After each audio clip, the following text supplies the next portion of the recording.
Bienvenidos una vez más a Evangelio Bíblico. A continuación te presentamos una prédica del pastor José Manuel Sierra. Recuerda que la Biblia dice que si su ley no hubiese sido nuestra delicia y nuestra aflicción, ya hubiésemos perecido.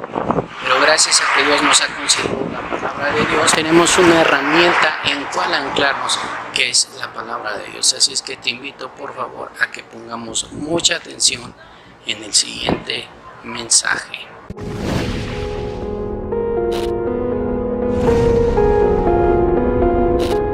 Por este privilegio y por esta oportunidad que nos das ahora de escudriñar las Sagradas Escrituras. Ellas son las que nos pueden enseñar el camino, ellas son las que pueden producir esa madurez en nosotros, esa estabilidad, y por eso te pedimos sabiduría para exponerla, Señor, y que nos des también la capacidad de poder retener la palabra y no solamente enseñarla, sino recibirla y sobre todo ponerla en práctica. Gracias, Señor, por esta oportunidad de aprender. Habla a nuestros corazones en esta tarde, en el nombre de tu amado Hijo Jesús. Amén. Y amén. Quiero llevarles, queridos hermanos, ya sin más demora, al capítulo 17 del libro de los Hechos. Por favor, libro de los Hechos, el capítulo 17.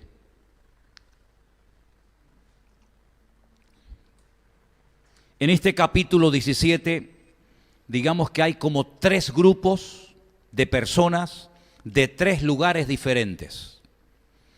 La primera parte del capítulo nos habla de una ciudad llamada Tesalónica. A nosotros no nos suena extraña esta palabra porque sabemos que en nuestras Biblias, en el Nuevo Testamento, hay dos cartas que se escribieron a esta congregación, a la ciudad de Tesalónica. Tenemos la primera y la segunda carta del apóstol Pablo a los tesalonicenses. En las cartas que Pablo le escribe a esta iglesia, sobre todo les habla acerca de los acontecimientos finales. Les habla acerca de la esperanza que tenemos los cristianos. Trata de animar a los hermanos que perdieron seres queridos por las persecuciones terribles que estaban experimentando. Había llegado el rumor a la congregación, a la iglesia, de que el rapto, la venida del Señor se había producido y algunos habían quedado y estaban muy desanimados, estaban muy tristes. Pablo les escribe, ya digo, dos cartas a la iglesia de Tesalónica, hablándoles acerca de cuál debe ser nuestra postura, acerca de los tiempos finales, les habla también del anticristo, de la resurrección, les habla acerca de la segunda venida, etcétera, etcétera. Por lo tanto, para nosotros la palabra Tesalónica o tesalonicenses no es una palabra que nos suene a chino, porque sabemos de lo que estamos hablando.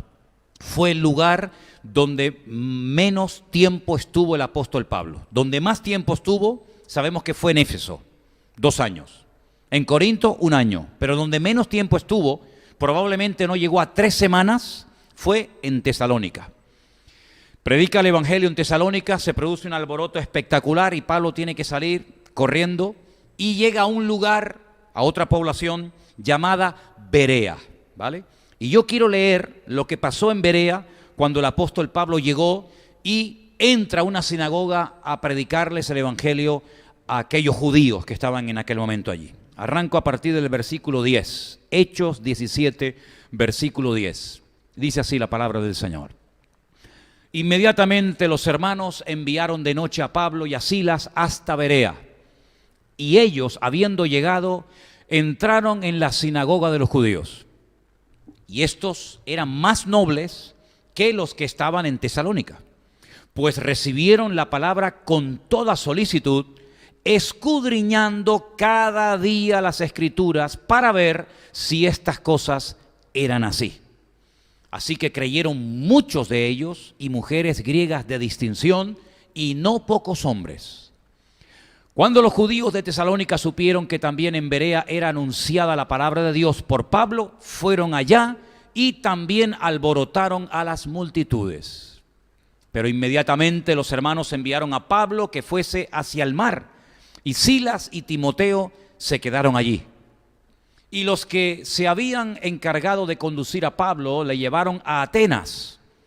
Y habiendo recibido orden para Silas y Timoteo de que viniesen a él lo más pronto que pudiesen, salieron. Mientras Pablo los esperaba en Atenas, Su espíritu se enardecía viendo a la ciudad entregada a la idolatría. Así que discutía en la sinagoga con los judíos y piadosos, y en la plaza cada día con los que concurrían. Y algunos filósofos de los epicúreos y de los estoicos disputaban con él, y unos decían: ¿qué querrá decir este palabrero? Y otros: parece que es predicador de nuevos dioses, porque les predicaba el evangelio de Jesús y de la resurrección. Y tomándole le trajeron al Areópago, diciendo: ¿podremos saber qué es esta nueva enseñanza de que hablas? Pues traes a nuestros oídos cosas extrañas. Queremos pues saber qué quiere decir esto. Porque todos los atenienses y los extranjeros residentes allí, tomen nota de este dato, todos los atenienses y los extranjeros residentes allí en ninguna otra cosa se interesaban sino en decir o en oír algo nuevo. Entonces Pablo, puesto en pie en medio del Areópago, dijo: varones atenienses, en todo observo que sois muy religiosos. Porque pasando y mirando vuestros santuarios, hallé también un altar en el cual estaba esta inscripción: al Dios no conocido, al que vosotros adoráis, pues sin conocerle es a quien yo os anuncio. Vamos a parar ahí. Por favor, cuando lleguen a casa, lean todo el capítulo. Es uno de los mensajes más impresionantes que jamás un hombre ha dado en público para presentar el Evangelio de Jesucristo. Es un mensaje muy profundo, perfectamente desarrollado y con una contundencia y con unas expresiones realmente increíbles. Lean esta noche, ya digo, antes de acostarse, el resto del capítulo. Ahora, dejando a un lado los hermanos de Tesalónica, vamos a centrarnos por un momento en lo que la Biblia nos dice acerca de los creyentes, de la actitud de los creyentes, de los judíos en Berea. Primero dice que recibieron la palabra con solicitud, con gozo, con alegría, como si la estuvieran esperando. ¿Cuántas veces me han oído decir que la actitud es lo que marca la diferencia? Una buena actitud cuando se expone la palabra, una buena actitud cuando se está enseñando un tema interesante, una buena actitud, una apertura espiritual cuando se está exponiendo un tema de la palabra de Dios es fundamental. La frialdad, la indiferencia, el masticar chicle, mirar para el techo, mirar el reloj, que si el móvil, que si el niño, eso te roba mucha bendición. Cuando uno viene a la iglesia, uno tiene que estar centrado.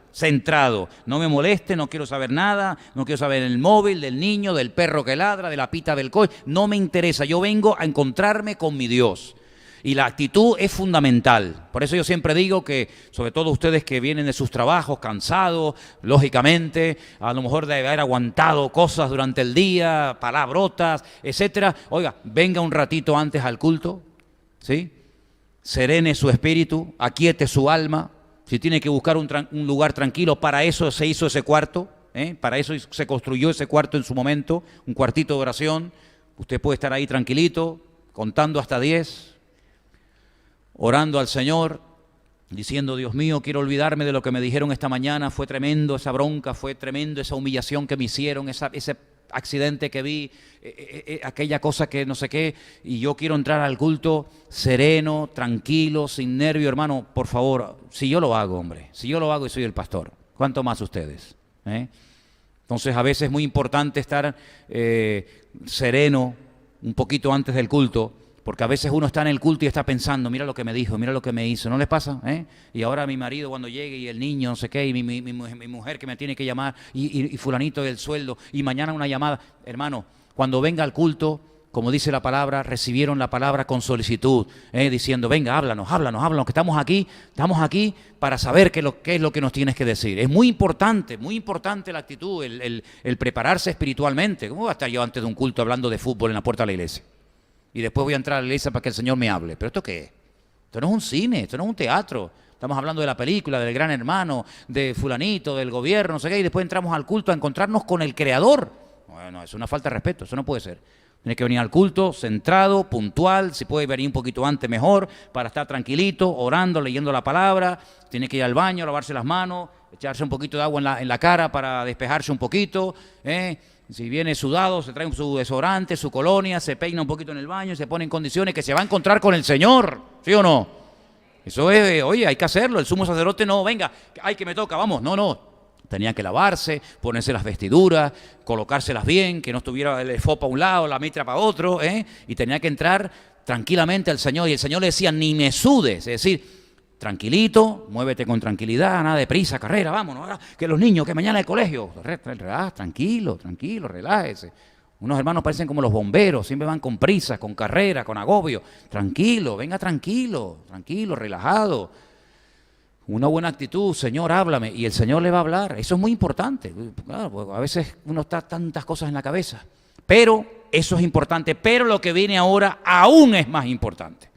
Porque dice, concretamente en el versículo 11, estos eran más nobles que los que estaban en Tesalónica. Primero, porque recibieron la palabra con toda solicitud. Pero también dice que escudriñaban cada día las Escrituras para ver si estas cosas eran así. En otras palabras, estos hermanos que asistían a esta sinagoga, estos creyentes judíos, para ellos todo lo que Pablo les transmitía y les enseñaba, para ellos era nuevo. Para ti y para mí muchas cosas que para ellos eran nuevas, para ti y para mí ya son sabidas, las sabemos de memoria, que Cristo murió conforme a las Escrituras, que sanaba a los enfermos, que echaba fuera demonios, ¿verdad? Que murió en una cruz, que resucitó al tercer día, que ascendió desde el Monte de los Olivos. Para nosotros todo eso ya lo sabemos, pero es que ellos nunca en la vida, nunca nadie les había hablado de estas cosas, ni con estos términos y con estas palabras. Ellos leían las Escrituras de Isaías, de Jeremías, de los profetas, y ellos esperaban al Mesías. Ellos no sabían si había nacido el Mesías. Ellos no vivían en Israel, ellos vivían en el extranjero. Por lo tanto, sin WhatsApp, sin Facebook, sin Twitter, sin internet, sin nada, ellos no sabían si el Mesías había venido. Porque cuando el Señor venga por segunda vez, todo ojo le verá. Todos se van a enterar de que vino el Señor, pero en la primera venida solamente se iban a enterar los que lo vieron y los que lo conocieron en Israel. El que vivía en España, el que vivía en Roma, el que vivía en cualquier otro país, no sabía si el Mesías había nacido o no había nacido. ¿Cómo lo sabían? Bueno, pues por transmisión oral. Oye, mira, vengo a predicarles de que ese Mesías, del que habló Isaías en el capítulo 53, y esos salmos que hablan acerca de que, en fin, se podrían contar todos los huesos de su piel y que moriría y que resucitaría y que uno de sus discípulos le entregaría, etcétera, etcétera, etcétera. Pues vengo a decirles que todo eso se ha cumplido y vengo a decirles que el Mesías murió no de viejo, no a palos, no de un infarto, murió en la cruz. Y entonces, claro, cuando ellos oían todo aquello decían, pero espera, vale, ya terminaste, ya nos has compartido la palabra. Ahora dice que cada día ellos decían, bueno, dijo que el Mesías murió crucificado. ¿Qué dicen las Sagradas Escrituras? Y buscaban los textos y encontraban que efectivamente los profetas decían que el Mesías moriría crucificado, que le horadarían, le perforarían sus manos y sus pies, que moriría entre malhechores, pero sería enterrado como si fuera un rico, cosa que ocurrió perfectamente, que repartirían sus vestiduras echando suertes y que le darían miel y vinagre cuando estuviera en la cruz muerto de sed y pidiera algo de beber, que uno de sus discípulos, el hombre de su confianza, le entregaría, ¿verdad?, que moriría y sería sepultado 3 días, pero que al tercer día resucitarían. Es decir, ellos oían con atención, con interés, con toda solicitud, como hemos leído esta tarde la palabra, pero decían, bueno, está muy bien, está muy interesante, pero vamos a ver qué nos dicen las Escrituras, porque evidentemente Pablo tenía un conocimiento de la palabra espectacular, era un fariseo con un conocimiento de la Escritura que desde niño, criaba a los pies de ¿quién? ¿Se acuerdan? De Gamaliel. Bueno, antes de Cristo hubieron 2 grandes rabinos, uno se llamó Gilel y otro se llamó Shammai. Cada uno tenía su estilo. Shammai era muy fuerte, muy agresivo, un carácter tremendo, era una persona, digamos que, tolerancia cero. Gilel era como más suave, ¿verdad? Bueno, para decirles algo, esa famosa frase y todas las cosas que los hombres queráis que hagan por vosotros, hacerlas vosotros por ellos. Eso no es original de Jesús. Esa es la enseñanza fundamental de Gilel. Gilel enseñó eso, la regla de oro. Trata a los demás como quieres que te traten a ti. Entonces Jesús tomó esa palabra de Gilel y la incorporó en el famoso Sermón del Monte. Pero esas son palabras de ese famoso rabino. Bueno, pues ese famoso rabino tuvo un nieto que era el mejor rabino de la época de Pablo y se llamó Gamaliel.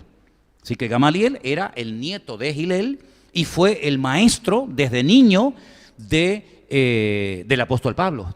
Fue este Gamaliel el que dijo un día, saquen a este hombre un momentito de aquí, saquen a estos cristianos, y les dice algo muy interesante. Miren, cuidado lo que estamos haciendo, Cuidado con tratar de poner palitos a la rueda, cuidado con tratar de hacerle daño a esta gente, porque si detrás de esta gente, detrás de este mensaje, está Dios, vamos a estar peleando contra Dios. Pero si esto no es de Dios, no se preocupen. Esto se va a terminar rompiendo todo en 1000 pedazos. Así que no nos metamos con esta gente, no sea que sin querer nos estemos metiendo contra Dios. Cosa que hizo Pablo. Ustedes saben que el apóstol Pablo estuvo durante mucho tiempo persiguiendo a los cristianos. Y cuando él se convierte, él escribe en una de las cartas que él creyó durante mucho tiempo que su deber era perseguir a los cristianos, a los del camino, como se les conocía en aquel tiempo, hasta que dice que por ignorancia, ¿no? Cuando el Señor se revela y se manifiesta a su vida, él reconoce que fue por ignorancia que él perseguía a los cristianos creyendo que era su deber y resulta que era todo lo contrario, ¿vale? Entonces, los hermanos de Berea, su actitud, 10 puntos. Pero luego lo que hacían, aún mejor, porque ellos no recurrían a la emoción, al sentimiento.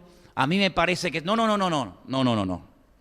Sentimientos y emociones, cuidado, porque pueden ser muy variables. Tú puedes sentir hoy una cosa, mañana puedes sentir otra. Tu estado de ánimo hoy es de una manera, mañana es de otra. Por lo tanto, dejarnos llevar. Si quieres ser maduro, esto es para los que quieren ser maduro, ¿vale? Si tú quieres ser maduro y quieres crecer y quieres profundizar en las cosas del Señor, tienes que ir al sistema bíblico, Y el sistema bíblico es las Escrituras. ¿Qué dice la palabra? ¿A quién le dice la palabra esta cosa? ¿Por qué se lo dice? ¿Esto es una profecía? ¿Esto es una promesa? ¿Esto es una parábola? ¿Esto qué es? ¿A quién se le dijo? ¿Esto es para mí o esto era para Moisés? ¿O esto era para el Antiguo Testamento o también es para hoy en día? ¿Esto tiene una vigencia de corta duración o esto tiene una vigencia de larga duración? Ustedes saben que yo me encanta estudiar hebreo y todos los días estudio mucho tiempo. Y una de las cosas que estudiaba anoche me llamó mucho la atención. En la Biblia hay 2 formas de decir no, ¿vale? Nosotros decimos no y ya está.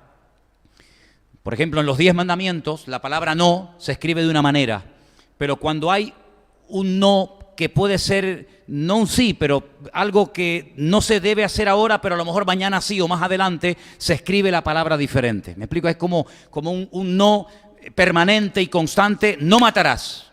Pero bueno, eso era en el Antiguo Testamento, hoy en día nos podemos matar, ¿no? No. Cuando se escribe Lamed Aleph, la letra Lamed Aleph, no, eso es para siempre.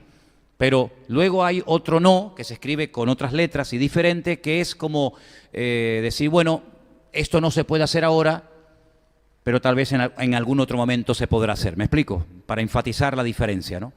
Hasta se pronuncia diferente. Entonces, las Escrituras tienen que ser la base de nuestra creencia. Las decisiones que tomes en la vida, no las tomes por el clima, no las tomes por la televisión, no las tomes por tu sentir, tómalos por lo que dice la Escritura, lo que dice la palabra, ¿vale? Ellos escudriñaban si lo que Pablo les estaba enseñando era verdad o esto qué es. Porque en aquellos tiempos, donde no había todas estas redes sociales que existen hoy en día, abundaban muchos predicadores ambulantes, falsos apóstoles, que aparecían por las iglesias y venían con rollos raros. Recuerden, por ejemplo, cuando le dice el Señor a la iglesia de Apocalipsis, la de Éfeso, capítulo 2 Apocalipsis, has probado a los que se dicen ser apóstoles y los habéis hallado mentirosos. Claro, la pregunta sería, que ya la explicamos en su día, ¿y cómo se prueba un apóstol? Porque hoy en día hay apóstoles por todos los lados, hay más jefes que indios,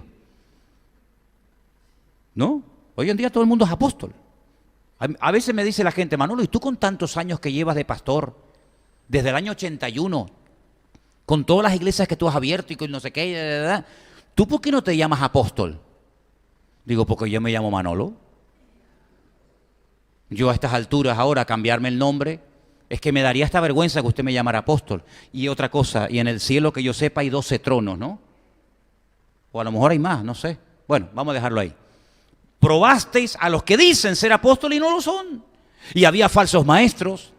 Y venían judíos de Judea a engatusar a la iglesia. Y por eso Pablo escribía a los Gálatas y decía, pero ustedes iban bien, ustedes corrían bien. ¿Qué les pasó? ¿Quién os fascinó? ¿Quién os comió la cabeza para creer que ahora tienen que hacer esto y esto y aquello? ¿Pero qué están diciendo? Pero si en Cristo ni la circuncisión ni la incircuncisión vale nada, sino la nueva creación, ¿verdad? Y Pablo se ponía nervioso y preocupado y le tenía que escribir a los hermanos porque se daban cuenta de que le hacían más caso a los hombres que a lo que dice la Escritura. Porque los hombres hoy te pueden decir una cosa y mañana otra, pero la palabra de Dios permanece para siempre. ¿Cuántos dicen amén? ¿Te das cuenta? Entonces, los de Berea, sí, la actitud buenísima, pero la actitud no es suficiente, porque uno puede tener ganas de oír, ganas de aprender, pero tampoco uno tiene que abrirse a todo. El otro día, en este viaje que hice recientemente a Zaragoza, una persona me dijo, no, si yo estoy abierto a todo, yo me abro a todo. Digo, no lo cuentes como si fuera un punto a tu favor, porque corres serio peligro, te conviertes en una persona muy vulnerable. Yo no me abro a todo, ni en la vida hay que probarlo todo. No, tengo que probar esto y tengo que probar... No. Tú tienes que abrirse y probar lo que Dios quiere que pruebe. Pero hay cosas que estoy totalmente cerrado, no me interesan. ¿Por qué? Porque Dios dice que no. Todo me es lícito, pero no todo conviene, ¿verdad? Yo no me dejaré dominar por nada, dice el apóstol Pablo, ¿verdad? Yo digo, hermano, si usted come pescado, yo hoy comí pescado, unas caballas buenísimas, por cierto, que estaban, y me comí la carne, pero las espinas no. ¿Cómo me voy a comer las espinas? Pues hay gente que se come el pescado, las espinas y todo, y claro, después, ay, que me tragué una espina, ay, que... En la vida cristiana usted tiene que estar abierto a lo que el Señor dice que hay que estar abierto, pero totalmente cerrado en banda, hermético, a lo que no es de Dios. Y por eso los de Berea decían, sí, muy bonito, muy buen hombre, un buen predicador, un currículum alucinante, fariseo, criado a los pies de Gamaliel, nieto de Gilel, un hombre con una sabiduría tremenda, pero bueno, vamos a ver si lo que este hombre nos está contando es así o no es así, porque tal vez nos está engañando con palabras muy bonitas. Entonces los de Berea comprobaban a la luz de las Sagradas Escrituras cada día. Eso no es así, no, eso no es así. Y me da igual quién lo diga y cómo lo diga. Si usted no me puede a mí con la Biblia demostrar lo que predica, yo no tengo la obligación de aceptar su creencia. Se acabó. Tal vez perderá un amigo, pero bueno, nuestro objetivo en la vida no es hacer amigos. Nuestro objetivo en la vida es agradar a Dios. ¿Se da cuenta? A Jesús una vez le dijeron, oye, date prisa, termina rápido el mensaje que tu mamá y tus hermanos te están esperando, que ya es tarde. Y Jesús dijo, mi madre y mis hermanos son los que hacen la voluntad de Dios. Punto. Se acabó. Sin embargo, cuando el apóstol Pablo tiene que también salir de Berea, porque al principio era muy bien recibido, pero siempre el apóstol Pablo siempre tenía que salir corriendo. La verdad que tenía que estar Antonio, este hombre, en plena forma, porque siempre salía corriendo, entraba a las ciudades caminando y siempre salía corriendo. Este ganó todos los maratones, ¿no? Y entonces el hombre se va, y entonces dice en el verso 16 que mientras Pablo esperaba en Atenas, capital de Grecia, su espíritu se enardecía viendo a la ciudad entregada a la idolatría. ¿Saben que yo acabo de ver esto hace unos días? He visto a toda la ciudad de Zaragoza entregada a la idolatría.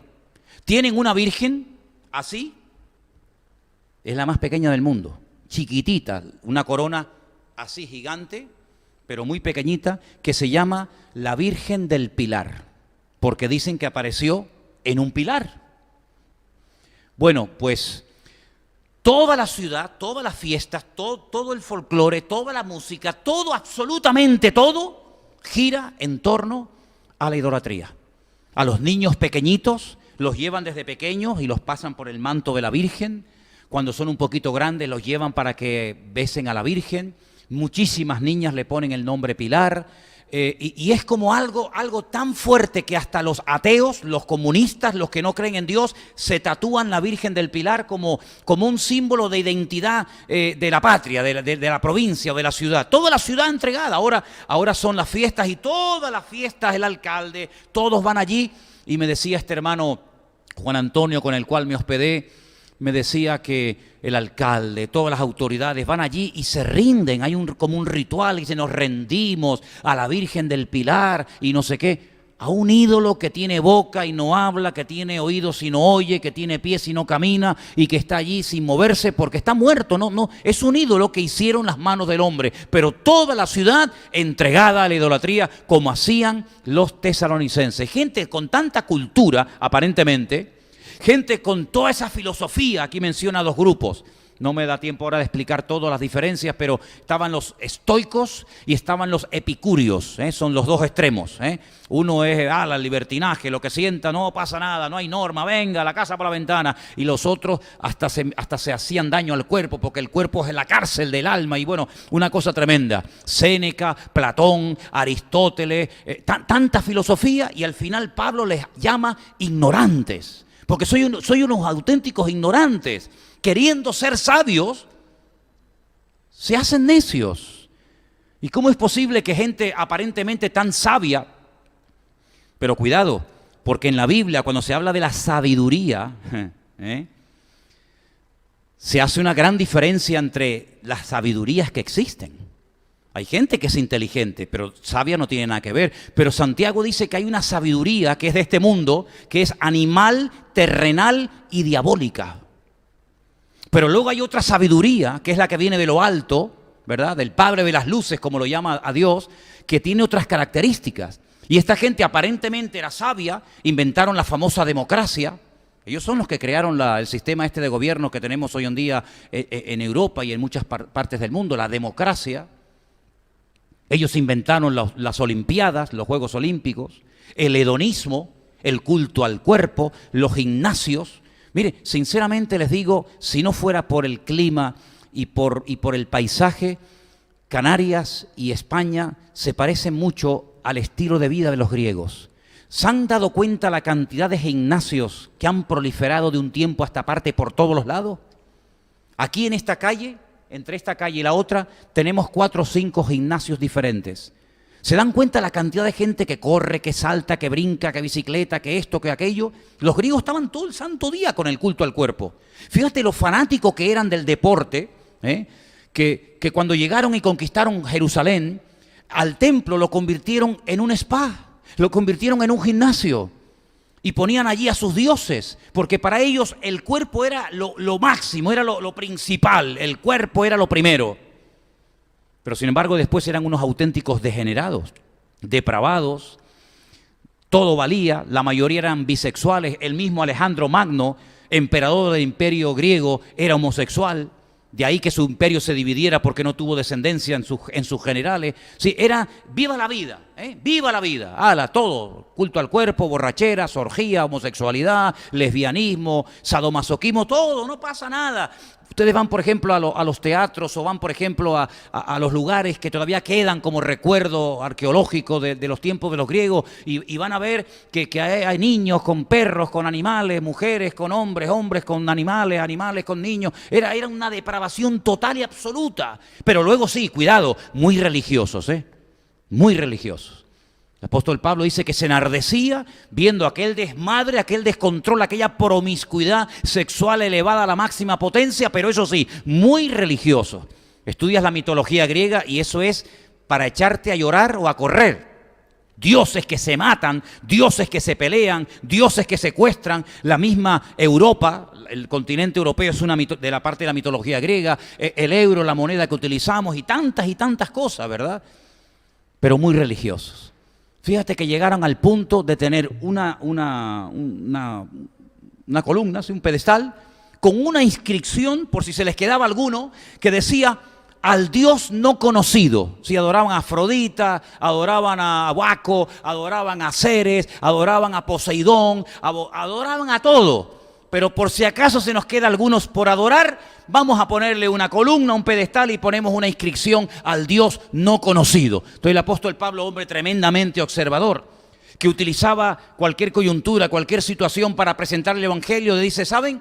Esta mañana estaba paseando y viendo vuestros santuarios y me quedé realmente sorprendido al ver que sois gente muy religiosa, hasta el punto que adoráis a un Dios que no conocéis.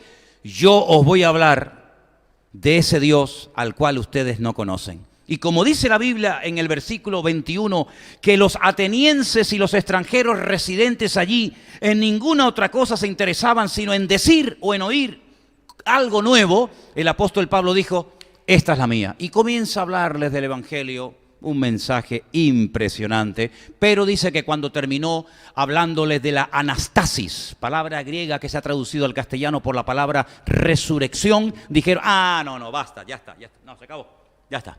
Te hemos oído, muy interesante, muy bonito, muy bien expuesto, las citas de los poetas que has mencionado correctas, pero esto de la anastasis, esto de la resurrección, ya vendremos otro día y te escucharé. No les hizo mucha gracia el tema de la resurrección.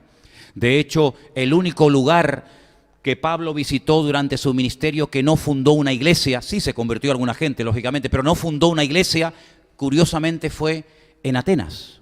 Fue a Éfeso, fundó una iglesia, fue a Corinto, fundó iglesia, fue a Tesalónica, fundó iglesia, pero sin embargo en Atenas no. Entonces él se va de Atenas pues dolido, triste, porque ve que los griegos sí, aparentemente muy abiertos, aparentemente muy religiosos, pero a la hora de la verdad nada de nada, y entonces se va a otra ciudad donde allí sí tuvo, digamos, mucho éxito, pero él cambió el sistema, se va a Corinto, y cuando llega a Corinto les dice, cuando estuve entre vosotros, me propuse no predicar con palabras llenas de sabiduría, cosa que había hecho en el Areópago griego, porque si alguien tenía sabiduría de la buena, ese era Pablo. Entonces dice, como por la sabiduría y por la elocuencia y por la profundidad del mensaje me di cuenta de que nada de nada, aquí solamente voy a hablar de Cristo crucificado y a este resucitado. Para que si logro alcanzar para el Evangelio, para Cristo, algún corintio, no diga el día de mañana que fueron mis palabras de humana sabiduría que lo persuadieron y que lo llevaron a los pies de Cristo, sino que diga, no, yo no me convertí a Pablo, yo me convertí al Cristo que predica Pablo. ¿Cuántos dicen amén? ¿Te das cuenta? Entonces, vemos que, y termino con esta característica que me llama mucho la atención porque se ha puesto de moda entre nosotros. Buscaban cosas nuevas para entretenerse. ¿Se dan cuenta? ¿Saben que una de las cosas que dice la Biblia que habrá como señal de los últimos tiempos es que habrá gente que se dedicará a inventar nuevos pecados, inventar nuevos males? Como si no hubiera ya bastantes, ¿no? Todo el día dándole la cabeza a ver qué puedo inventar para hacer daño. A ver qué pecado nuevo puedo inventar para desafiar a Dios y a su palabra. A ver qué cosa rara, qué vaina extraña puedo hacer para que los medios de comunicación me graben, me inviten a los platós de televisión, aunque después me denuncien, aunque después me lleven ante el juez, pero quiero hacer algo cuanto más provocativo, cuanto más blasfemo, cuanto más sacrilegio mejor para llamar la atención. Y lo hacen en los carnavales, lo hacen actores fracasados que son capaces de decir barbaridades con tal de llamar la atención, y resulta de que eso no se ve mal, ¿verdad? Una persona puede decir en una clase, soy un niño en el cuerpo de una mujer, me siento frustrado, y todo el mundo dice, pobrecito, vamos a apoyarte, estamos contigo, no te preocupes. Una persona se puede levantar en una universidad y decir, no sé por qué, pero me quiero casar con mi gallina. Tengo una gallina que la amo tanto que me quiero casar con ella y crear una familia con ella. No sé quién nacerá, pero en cuanto se levante un hijo de Dios en una clase y diga, yo soy un cristiano creado a la imagen y semejanza de Cristo, creo en su palabra y creo en la venida del Señor, automáticamente este es un fanático, este es un loco y no hay que hacerle caso. ¿Qué te parece, amigo? Cuanto más rara sea la idea, más éxito tendrá. Cuanto más simple sea la enseñanza, aunque profunda, no por simple deja de ser profunda como el Evangelio, ¿no? Alguien dijo, tú le recomiendas a la gente que cuando empiece a leer la Biblia, la empiecen a leer por San Juan. Sí, claro. Claro, como si San Juan fuera así, un evangelio así medio descafeinado. Alguien dijo del Evangelio según San Juan, es tan interesante y tan bonito y tan atractivo que un niño lo lee y lo entiende, pero al mismo tiempo es tan profundo que un teólogo se puede volver loco estudiando el Evangelio según San Juan. ¿Te das cuenta? Entonces el Evangelio es simple, es fácil de entender, pero parece que eso no vende. Cuanto más rara, cuanto más extraña, cuanto más novedosa sea la enseñanza, más se acepta. Pero es una señal de los últimos tiempos. Pero ¿saben qué? Gracias al Señor que si alguien entre nosotros fue como los atenienses, siempre buscando algo nuevo, siempre buscando algo para entretenerse, esa insatisfacción humana, ¿verdad?, que todos hemos llevado en nosotros, gloria a Dios, desapareció. Desapareció. ¿Por qué? Porque hemos, como dice uno de los evangelios, encontrado la perla de gran precio. Porque hemos nacido de nuevo, porque hemos tenido la experiencia más bonita y más preciosa que un ser humano puede tener. ¿Cuál es? Encontrarse con Cristo, nacer de nuevo, experimentar el gozo de la salvación, que ni los ángeles entienden de lo que estoy hablando ahora. ¿Por qué? Porque el Señor nos amó con amor eterno, murió por nosotros, derramó su sangre en una cruz, para que si creemos en Él, Él nos perdona, nos mete en su familia, nos lleva a su palacio, nos lleva a su reino, y allí estaremos por Él por la eternidad. ¿No es esto una maravilla?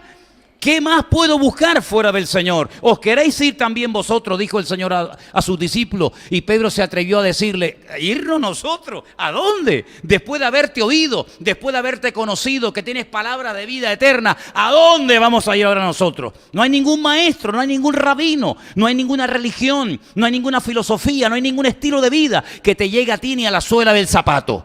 Porque Él es el Rey de Reyes y el Señor de los Señores. Él vuelve loco a los sabios y entendidos. Él es el camino, la verdad, la vida, el autor de la vida. Él es el verbo hecho carne. Él es todo para nosotros. Por lo tanto, los atenienses y la gente del mundo busca, será la droga, será el sexo, será hombre con hombre, será mujer con mujer, será con un niño, será con un menor, será con un animal. Mira, que sigan buscando. Dice, el que es impuro, que siga siendo impuro, inmundo todavía. Pero el que es santo, siga santificándose todavía. Nosotros hemos tenido la experiencia que es muy difícil, por lo menos para mí, describir con palabras.